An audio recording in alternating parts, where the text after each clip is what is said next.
আজকে আমরা কথা বলবো কেমিক্যাল ইন্ডাস্ট্রির অন্যতম বড় নাম এসআরএফ লিমিটেডকে নিয়ে। দেখব কিভাবে একটা বেশ কঠিন আর্থিক বছর পার করেও তারা নিজেদের এগিয়ে নিয়ে গেছে। তাহলে মূল প্রশ্নটা হলো, একটা কোম্পানি যখন কঠিন বাজার পরিস্থিতির মধ্যে দিয়ে যায় তখন তারা ঠিক কী করে আরও শক্তিশালী হয়ে ওঠে। চলুন এই প্রশ্নটাকে মাথায় রেখেই পুরো ব্যাপারটা বোঝার চেষ্টা করি।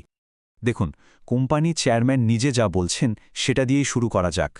তার কথাতেই কিন্তু পুরো গল্পের সারমর্মটা লুকিয়ে আছে। চ্যালেঞ্জ ছিল, কিন্তু তারা সেই চ্যালেঞ্জ মোকাবিলা করে আরও শক্তিশালী হয়েছে।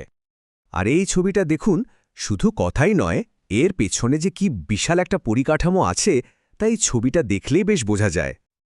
কিন্তু প্রশ্ন হলো, তারা এটা করল কিভাবে? মানে এই সাফল্যের পেছনের আসল ইঞ্জিনগুলো কি ছিল? উত্তরটা হলো তাদের প্রধান বিজনেস সেগমেন্টগুলোর অসাধারণ পারফরম্যান্স। চলুন একটু গভীরে গিয়ে দেখি। এসআরএফের সাফল্যের পেছনে প্রধানত দুটো ইঞ্জিন কাজ করে। একটা হলো স্পেশালিটি কেমিক্যালস, যেটা কিনা অ্যাগ্রোকেমিক্যাল আর ফার্মার মতো খুব গুরুত্বপূর্ণ সেক্টরে কাজ করে। আর অন্যটা হলো ফ্লুরোকেমিক্যালস, যেটা রেফ্রিজারেন্ট আর অ্যাডভান্সড পলিমারের জগতে লিডার। স্পেশালিটি কেমিক্যালস ডিপার্টমেন্ট কিন্তু বসে থাকেনি। দেখুন তারা কি করেছে। একদিকে যেমন নতুন নতুন প্রোডাক্ট লঞ্চ করে বাজার ধরেছে, অন্যদিকে ভিওয়ারি আর দাহেজের মতো প্ল্যান্টে খরচ কমিয়ে নিজেদের আরও দক্ষ করে তুলেছে। ইনোভেশন আর এফিশিয়েন্সি দুটোই একসাথে। আর ফ্লুরোকেমিক্যালস ডিপার্টমেন্টের স্ট্র্যাটেজিটা ছিল আরও স্মার্ট। দেশের ভেতরের চাহিদা তো তারা মিটিয়েছেই, তার সাথে চীন আর আমেরিকার বাজারের পরিবর্তনগুলোকেও দারুণভাবে কাজে লাগিয়েছে। আর এখানেই থেমে থাকেনি, ফ্রি ফ্লোর মতো অ্যাডভান্স প্রোডাক্ট নিয়েও কাজ শুরু করে দিয়েছে। আচ্ছা, শুধু এই বছরের পারফরমেন্স দিয়ে তো আর একটা কোম্পানিকে বিচার করা যায় না, তাই না? আসল শক্তিটা বোঝা যায় তাদের দীর্ঘমেয়াদী পরিকল্পনা থেকে। আর এসআরএফের জন্য সেই পরিকল্পনার মূলে আছে সাস্টেনেবিলিটি বা স্থায়িত্ব। ইএসজি শব্দটা আমরা আজকাল প্রায়ই শুনি, কিন্তু এর আসল মানেটা কি? এসআরএফের কাছে এটা শুধু একটা গাল ভরার শব্দ নয়, এটা তাদের সিদ্ধান্ত নেওয়ার একটা মূল ভিত্তি। মানে এমনভাবে ব্যবসা করা যাতে লাভও হয়, আবার পরিবেশ এবং সমাজেরও ভালো হয়। তাদের এই লম্বা সফরের একটা নামও আছে, আকাঙ্ক্ষা ২০৩০। এই পয়েন্টগুলো দেখলেই বোঝা যায় যে তাদের লক্ষ্যটা শুধু ব্যবসা করা নয়, বরং নৈতিকতা, ইনোভেশন আর সামাজিক দায়িত্ববোধের মাধ্যমে নিজেদের একটা আদর্শ সংস্থা হিসেবে গড়ে তোলা। আর এই বিশাল লক্ষ্যগুলো পূরণ করতে তারা কিন্তু একা চলে না। কর্মচারী, ইনভেস্টর থেকে শুরু করে সাধারণ মানুষ পর্যন্ত সবার সাথে তারা একটা স্বচ্ছ সম্পর্ক রাখে, তাদের কথা শোনে এবং সেই অনুযায়ী আজ করে। অনেক তো কথা হলো, এবার চলুন আসল জায়গায় আসা যাক। মানে সংখ্যাগুলো কি বলছে, কারণ দিনের শেষে কিন্তু সংখ্যাই কথা বলে। প্রথমেই দেখুন লাভের অঙ্কটা, ১,২৫০ কোটি টাকারও বেশি।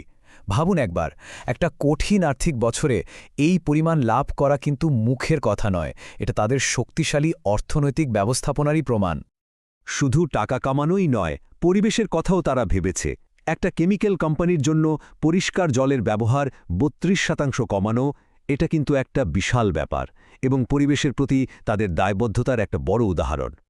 আর তাদের কাজের প্রভাব শুধু ফ্যাক্টরির মধ্যেই সীমাবদ্ধ নেই।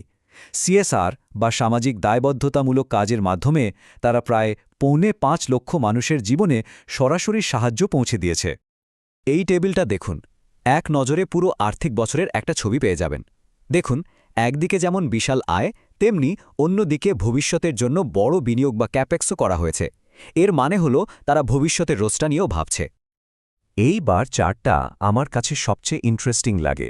দেখুন, মাত্র কয়েক বছরে নবায়নযোগ্য শক্তির ব্যবহার প্রায় দ্বিগুণ হয়ে গেছে। এটা দেখলেই বোঝা যায় তারা পরিবেশ নিয়ে শুধু কথাই বলে না, কাজও করে।